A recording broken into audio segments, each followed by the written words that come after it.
Good morning, students. Once again, we are in touch with this e-lessons programming. Let me introduce first. My name is B. Sridevi, working as Head of Electrical and Electronics Engineering Section, Government Polytechnic, Warangal. So in this program now I am dealing with second semester diploma students, Electrical Engineering and Electronic Devices, subject 18 EE 205C. So in that we are having totally 6 units. Now we are presently in the first unit, that is magnetic effects of electric current. Okay, this is the second lesson. So what is the magnetic effect of electric current? Already that I explained in the last lesson, lesson number 1. Whenever current passes through a conductor,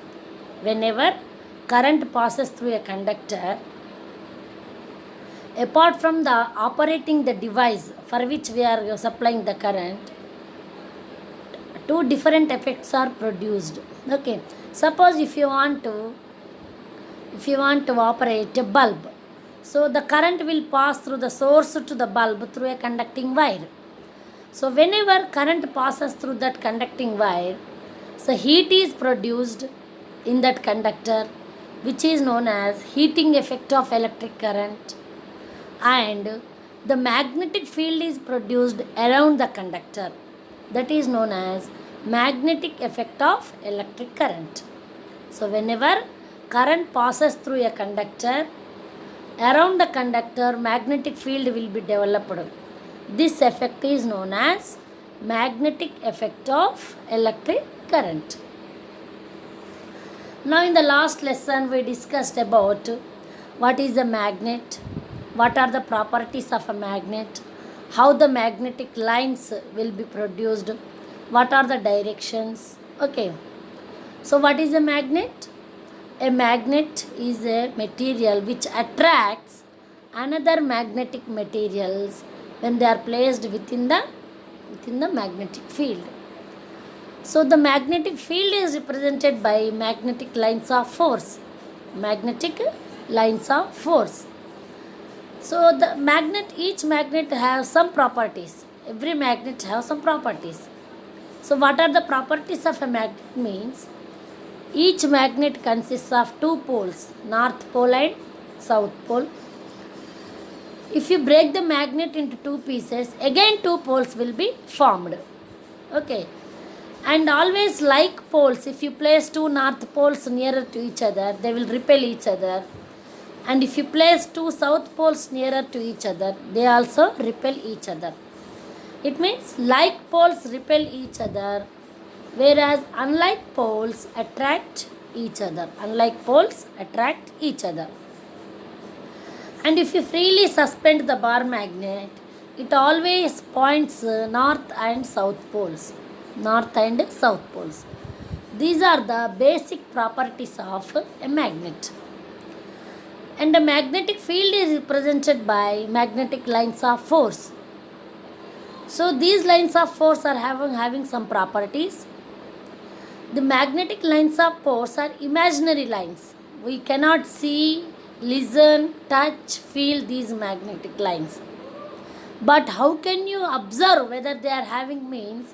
Take a piece of bar magnet over which place a transparent paper and sprinkle the iron fillings.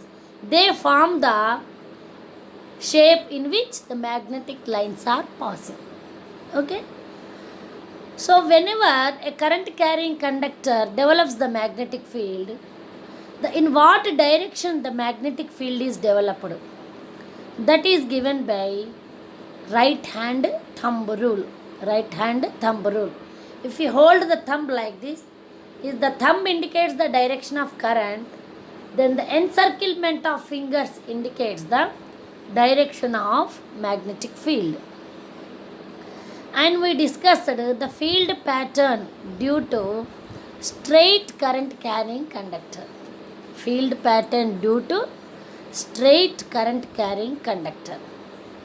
So whenever current passes through a straight conductor, the magnetic field will be developed around the conductor in a concentric circles form.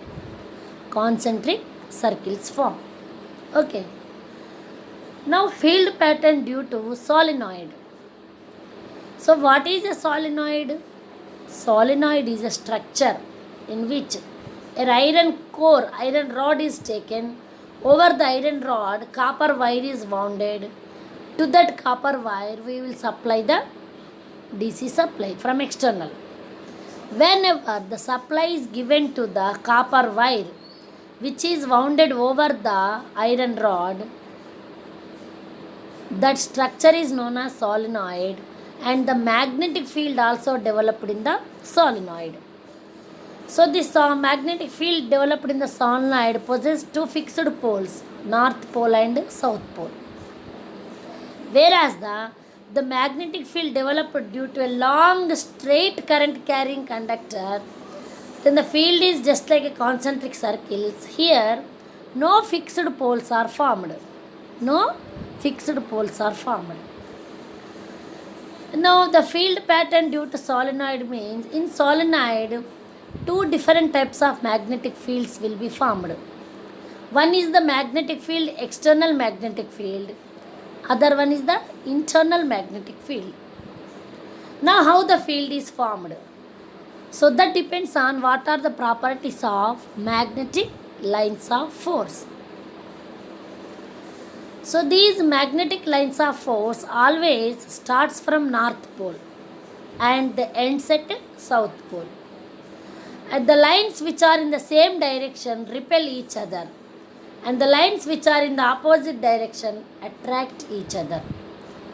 And these magnetic lines of force never touch, never cross each other.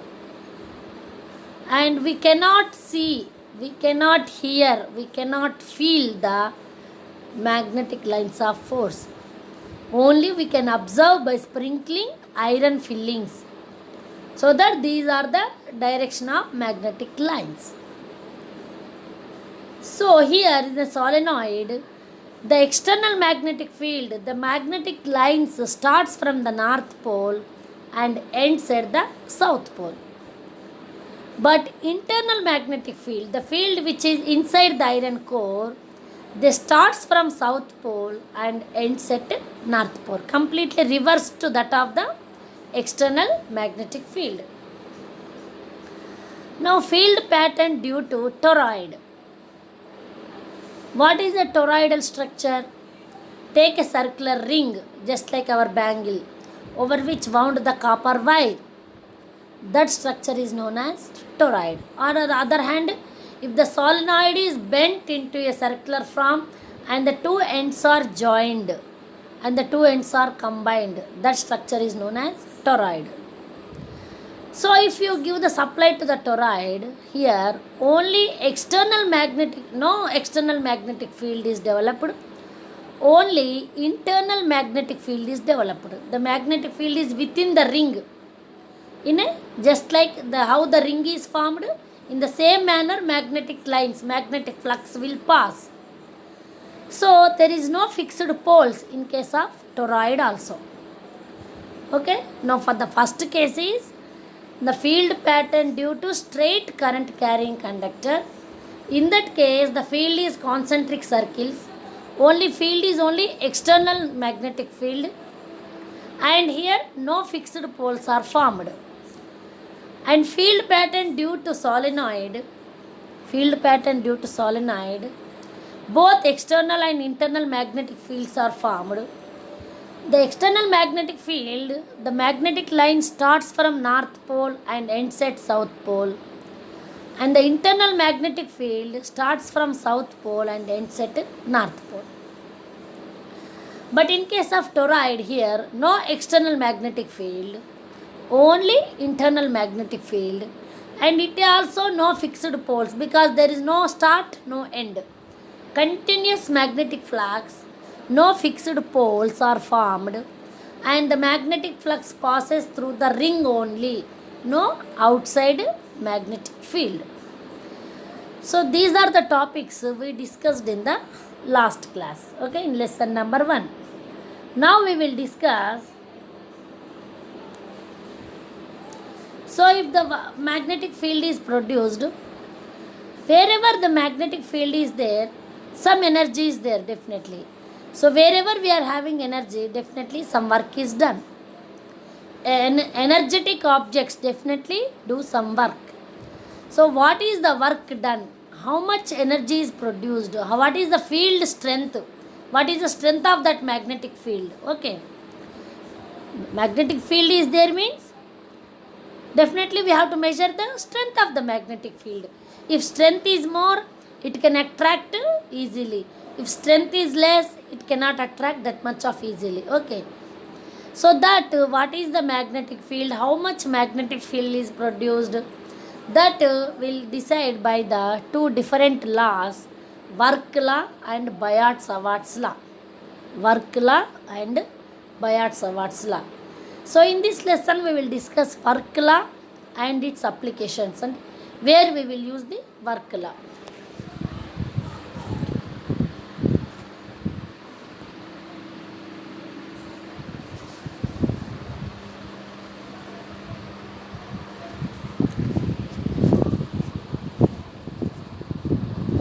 Work law, where we will use the work law and Biot-Savart's law and expression for the field strengths of different shaped objects, circular ring, axis of the circular ring, okay, and axis of the solenoid or straight current carrying conductor. If the conductor is two different shapes and different positions, in all those positions we have to discuss what is the field strength, what is the magnetic field. If the current carrying, straight current carrying conductor is there, what is the field strength? If a circular shape ring, what is the field strength on the axis of the circular ring, and what is the field strength at the center of the circular ring, and what is the field strength at the solenoid, that we will discuss in this lesson. Okay, now work law. Listen, in the magnetic circuit, magnetic flux or magnetic lines of force starts from a point and ends at the same point after completing its path.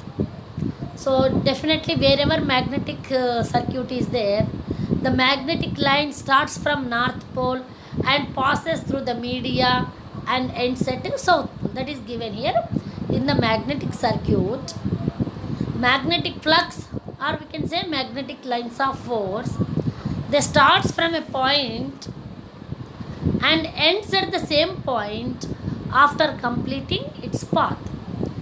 So according to work law, see, when something is moving like this means wherever there is a movement, we can say some work is done.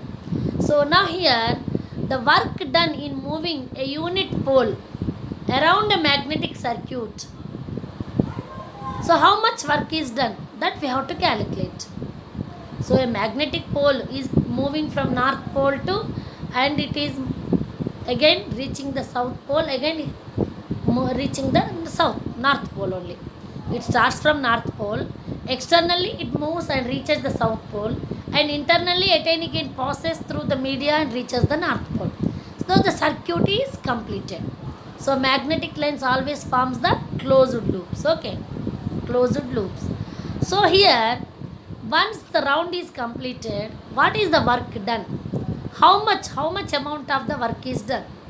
Definitely wherever there is a movement, some work is done. So according to work law, that work is nothing but equal to ampere turns enclosed by the magnetic circuit. What is the amount of current passing through that coil, and how many turns it is having? Suppose 1 ampere current is passing through the coil which is having 10 turns. So what is the work done? The work done is equal to product of current into product of turns, N into I. So that is equal to ampere turns. N into I is nothing but equal to ampere turns. So according to work law, so first of all, in a magnetic circuit, the magnetic flux definitely starts from a point and moves and reaches the same point, so that it completes one revolution, one closed path. So when that energetic particle is moving in a closed path means some work is done. So that work done is equal to ampere turns linked with that circuit. Ampere means what amount of current passing through the circuit. Turns means how many number of turns that magnetic circuit is having. Product of N into I. So according to work law, the work done by a unit north pole moving in a round path is equal to number of ampere turns linking with that path. Number of ampere turns linking with that path, with that circuit. So this is about work law. So based on this rule, we can find out the magnetic field strength at different points. Okay. So that is the work law. Once again listen. The law relates to work done in a magnetic circuit. See, consider n straight conductors carrying a current of I amperes. So we are having how many conductors? N conductors. What is the current passing through those conductors? I amperes. So the product of N into I is called ampere turns. The product of N into I is called ampere turns. So this current carrying conductors arrangement will set up the magnetic field. Definitely. Whenever current passes through the wire which is wounded over the iron ore, definitely magnetic field is developed. If a unit north pole is moved in opposition to the lines of force, definitely some work is done. So if you are moving something against some force, definitely some work is done. So if you are carrying a bag from the market, we are walking towards our house. So we are walking with a bag against gravitational force. So definitely some work is done by us. Similarly, the unit north pole is moving against the magnetic lines of force. The some work is done against the magnetic field. So that work done, listen carefully, a magnetic circuit is having n number of turns, conductors, which is carrying I amperes current. So the product of N into I is nothing but ampere turns of that magnetic circuit. So whenever current passes through the magnetic circuit, so circuit which is having number of turns, definitely magnetic field is developed. So now against the magnetic field, if a unit north pole is moved, some work is done by that magnetic field, that unit north pole. So what is the work done is equal to the work done by the unit north pole to move once round, to move complete path, is equal to product of ampere turns in that path. So that is equal, work done by the north pole, unit north pole, making one round is equal to N into I. So this is nothing but known as work law. This is nothing but known as work law. So the work law can be given as, so the work done on or by a unit north pole in moving once round any complete path is equal to product of number of turns into current passing through the turns. So it is H into dr is equal to N into I. So why we are using is the integral symbol means, integration means generally we will take a small elemental length. If the current conductor length is this much, we will take small elemental length.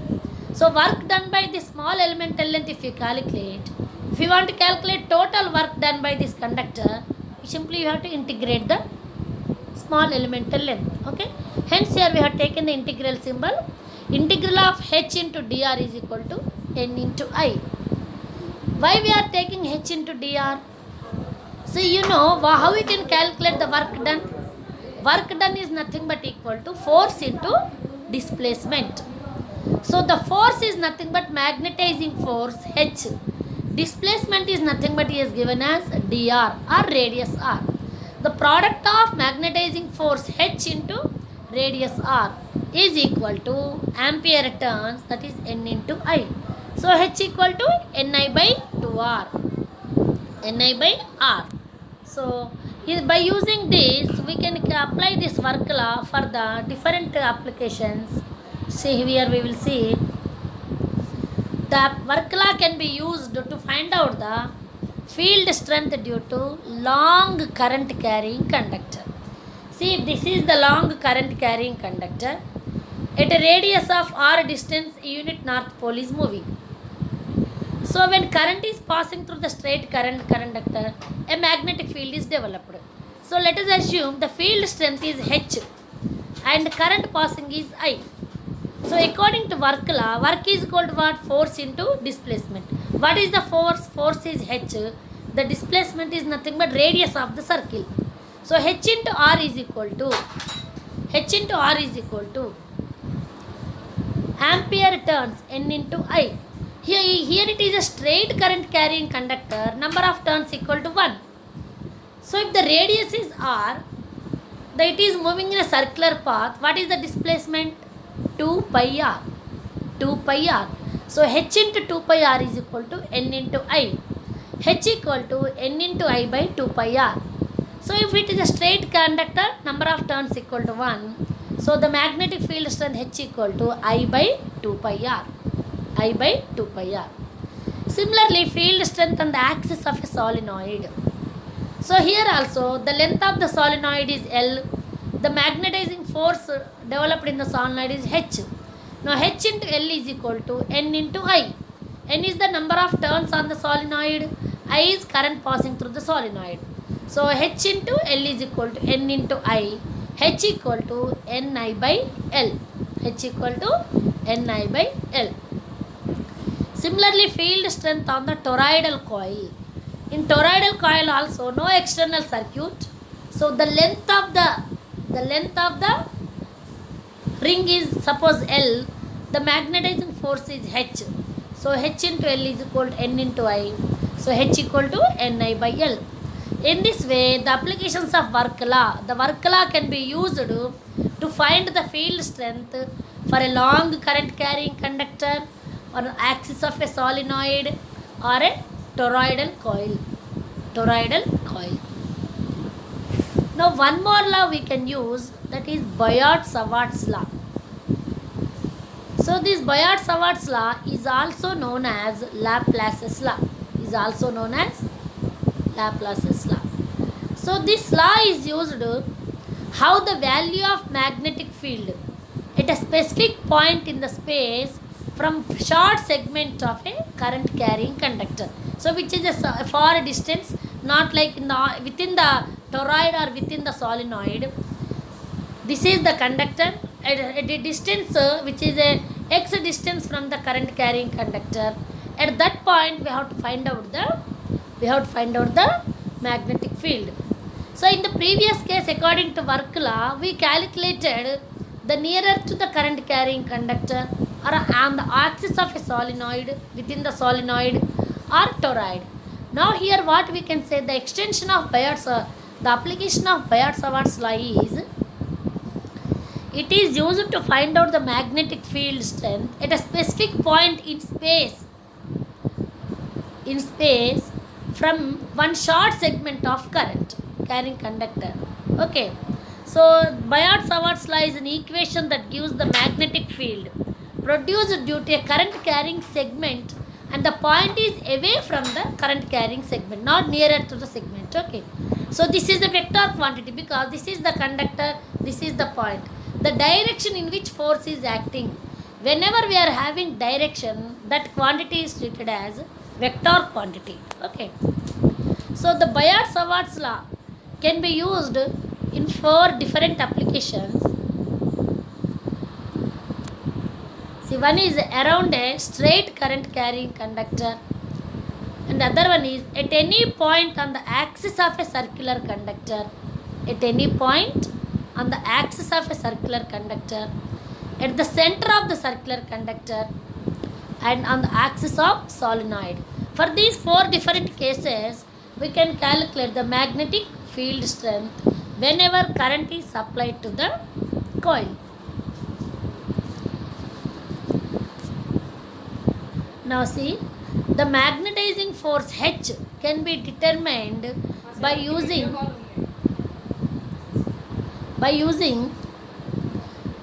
Biot-Savart's law, which is also known as Laplace's law. Okay.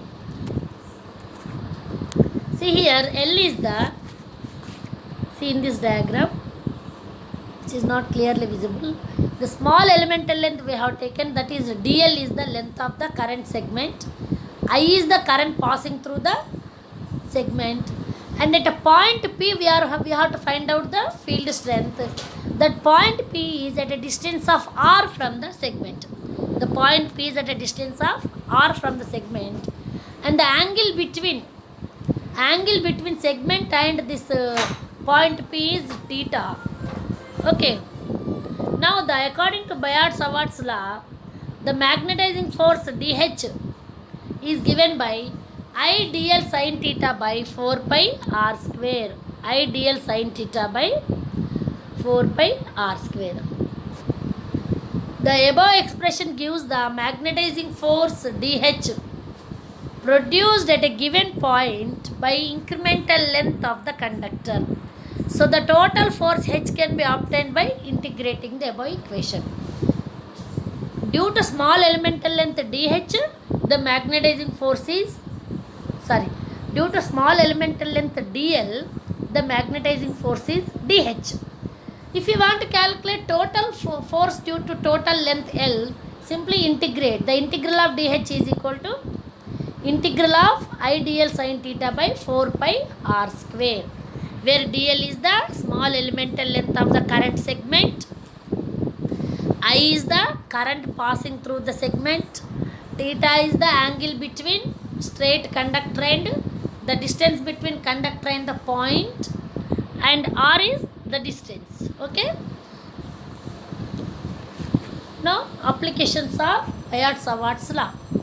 This Biot-Savart's law can be used for calculating the magnetic field strength at around a straight current carrying conductor, at any point on the axis of a circular conductor, at center of a circular conductor, on the axis of a solenoid.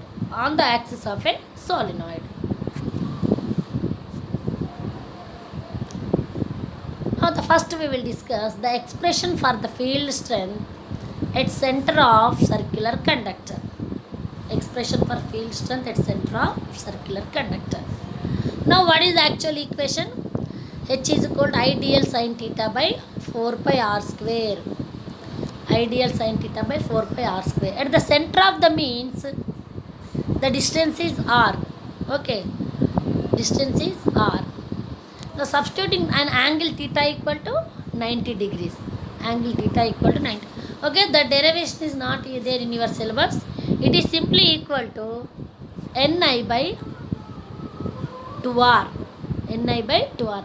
The magnetizing force at the center of a circular conductor. See, this is the circular conductor. At the center, what is the magnetizing force? From center to this r is the radius of the coil. N is number of turns made on this coil. I is current passing through this coil. Current passing through the coil which is wounded over this iron ring. So, what is the magnetizing force? H equal to Ni by 2r. Ampere turns per meter. The units for magnetizing force H is what? Ampere turns per meter. So, the magnetizing force at the center of a circular conductor is equal to Ni by 2r, where N is number of turns, I is current passing through the conductor, R is, it is in a circular shape, radius of the conductor. Radius of the conductor.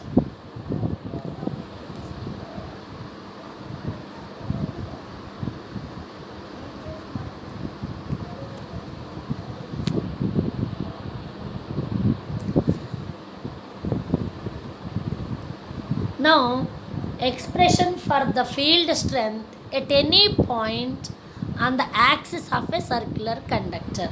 So, this is the circular conductor. If you, from center, if you draw a straight line, that is treated as the axis.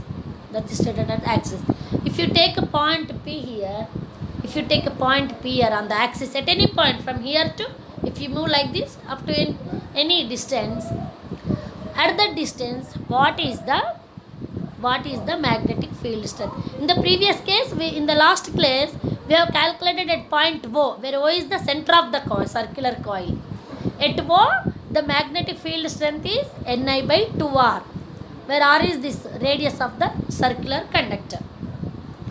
Now here this is the point P, where the north pole is placed. Unit north pole is placed. The distance between center of the coil and point P is x. Okay, x. And if you take a small elemental length dl, from dl to point P, the distance is y. The distance is y. So by applying that, what is the right angle Pythagoras theorem, y is equal to square root of r square plus x square. R square plus x square. Now at this point P, the magnetizing force at point P due to circular conductor is equal to H is equal to 1 by 2r sine cube theta. 1 by 2r sine cube theta. So if you substitute all these values in this equation, what is the equation? We are having this equation, see. H is equal to ideal sine theta by r square. H is equal to ideal sine theta by r square. In that equation, if we substitute, we will get H equal to I by 2r sine cube theta. What is sine theta? Sine theta equal to opposite side by hypotenuse, r by r square plus x square. Okay. So H is equal to I by 2r sine cube theta.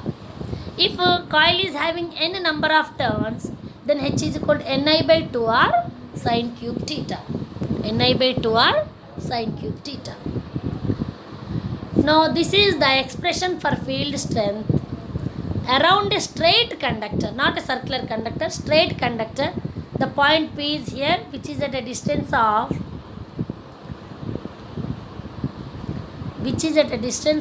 r meters from the elemental length r dl.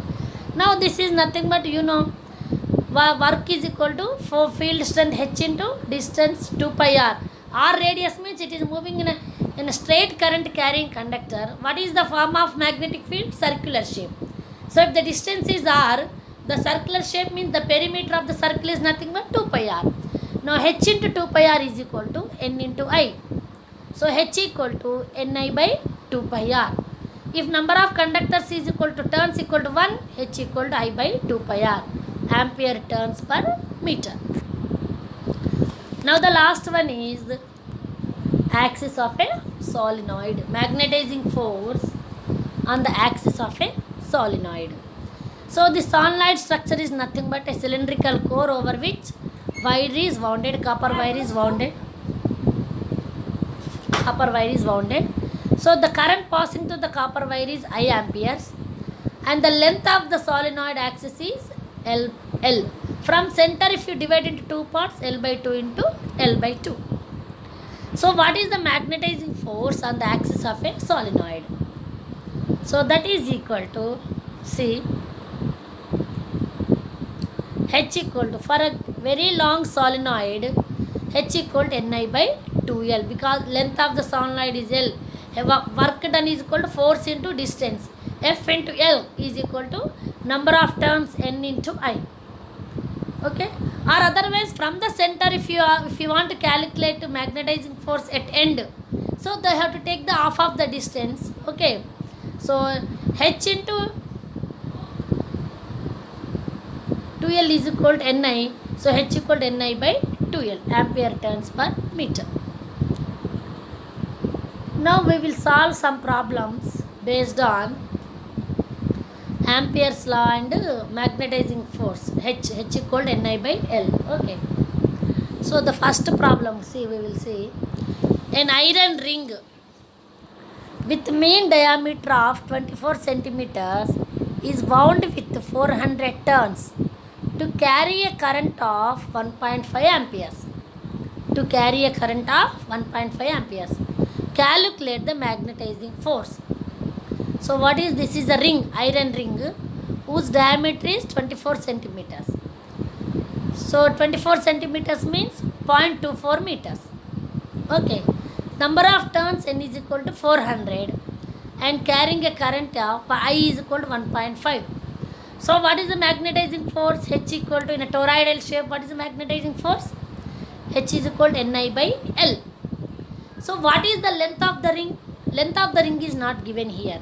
So diameter of the ring is given. When diameter of the ring is given, what is the length of the ring? Perimeter. Pi into D. Pi into D. So pi is nothing but 3.14. D is nothing but 0.24. If you multiply those values and substitute here H equal to Ni by L, 400 is number of turns, I is 1.5, L is 0.24 pi, which is equal to 796 ampere turns per meter. Ampere turns per meter. Now the one more problem. An iron ring with mean diameter 24 centimeters is wound with 400 turns.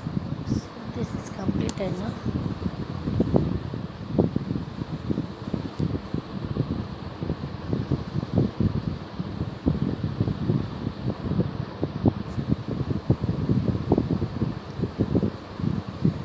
A magnetic circuit consists of an iron ring of mean length 80 centimeters with a cross-sectional area 15 centimeters square.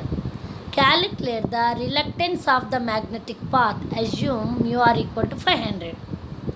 See, length is given as 80 centimeters, so which is equal to 0.8 meters, and cross-sectional area is given as 15 centimeters square. So convert cm square into 15 into 10 power minus 4 meter square. Mu r equal to 500. So the reluctance is equal to L by mu naught mu r into A. So 0.8 by 4 pi into 10 power minus 7 is mu naught. Mu r is 500 into A is 15 into 10 power minus 4, which is equal to 8.49 into 10 power 5 ampere turns per Webers. So what is reluctance? See, whenever the current passes through the magnetic field, the magnetic flux is developed. But whenever something is developed, definitely there is opposing force to that.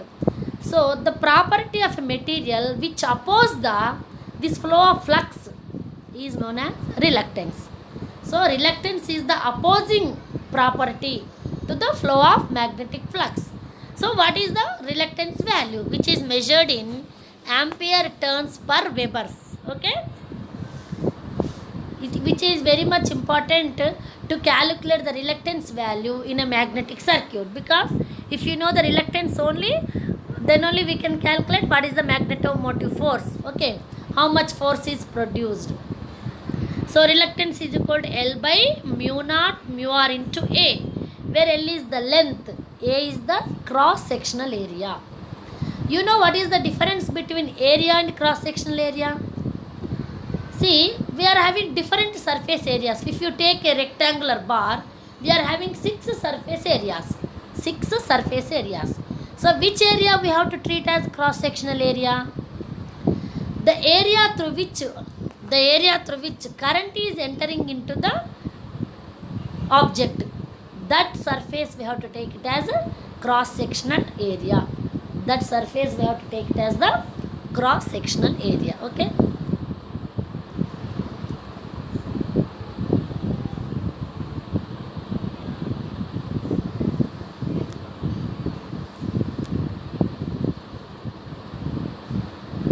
Now, an iron ring with mean length of 100 centimeters is wound with a magnetizing winding of 100 turns. Here also we have taken a ring whose length is 100 centimeters and it is having number of turns as 100. A current of 10 amperes flowing in the magnetizing coil. Calculate the magnetic field strength. So L is given as 100 centimeters, so which is equal to 1 meter, and number of turns N is given as 100, and length of the coil is given as, current passing through the coil is given as 10 amperes. He asked to calculate H. You know the magnetic field strength H equal to Ni by L. Magnetic field strength H equal to Ni by L. N is equal to 100 I is equal to 10 and L is equal to 1 meter. 100 centimeters 1 meter. So which is equal to 1000 ampere turns. 1000 ampere turns. Okay. Now see, a magnetic circuit consists of an iron ring of mean circumference 80 centimeters with a cross-sectional area of 12 centimeters square. Length is given, mean circumference is given as 80 centimeters. See, this is the iron ring. From here to here, the circumference is 80 centimeters. If you cut the ring here, the end of the ring, that end, its cross-sectional area is 12 centimeters square. The current of 2 amperes in the magnetic coil of 200 turns produces a total flux of 1.2 milliwebers. Calculate the flux density and absolute permeability of the iron. Now see, what is the data given? Cross-sectional area is given as 12 centimeters. Current is given as 2 amperes. And mean diameter is given. If the mean diameter is given, we can calculate the length, pi d, pi into d, that is equal to 80 centimeters. And flux is equal to 1.2 milliwebers. So what is the flux density? Flux density is equal to flux by area. The flux is 1.2 milliwebers by area is 12 into 10 power minus 4 meter square, which is equal to 1 Weber per meter square.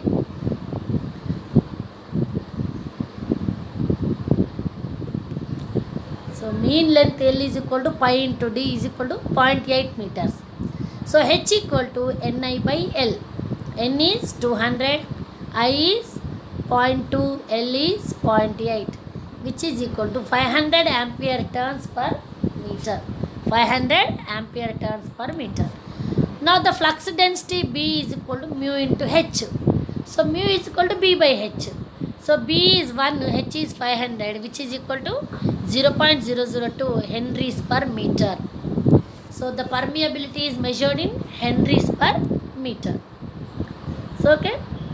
So in this way we can calculate different problems based on this.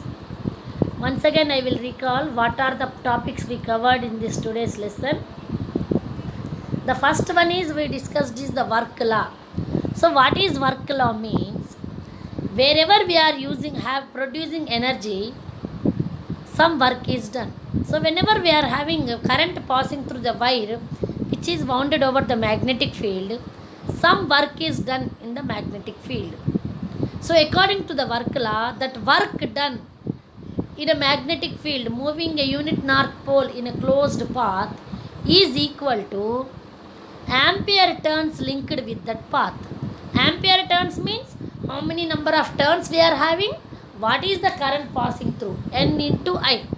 That is nothing but ampere turns linked with the path.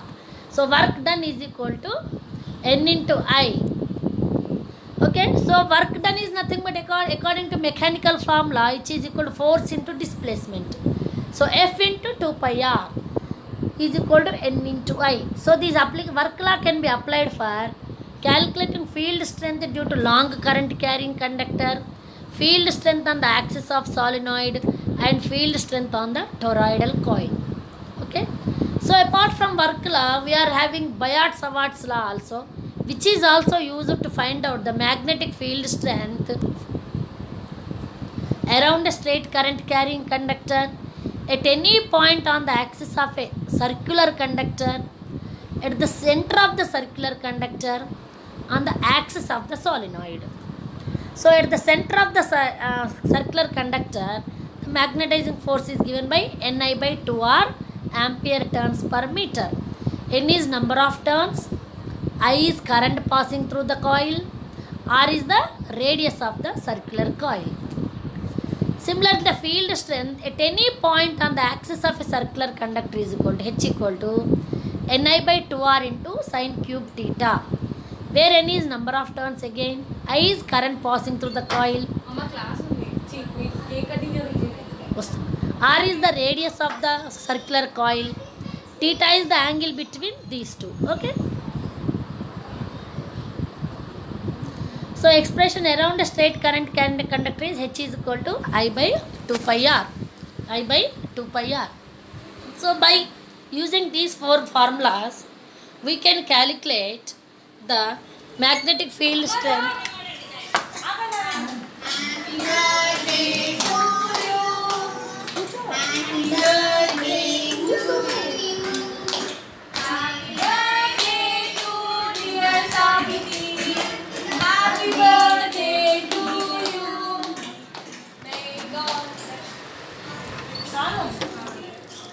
Okay, hello students. So today I will stop my lesson and we will continue in the next class.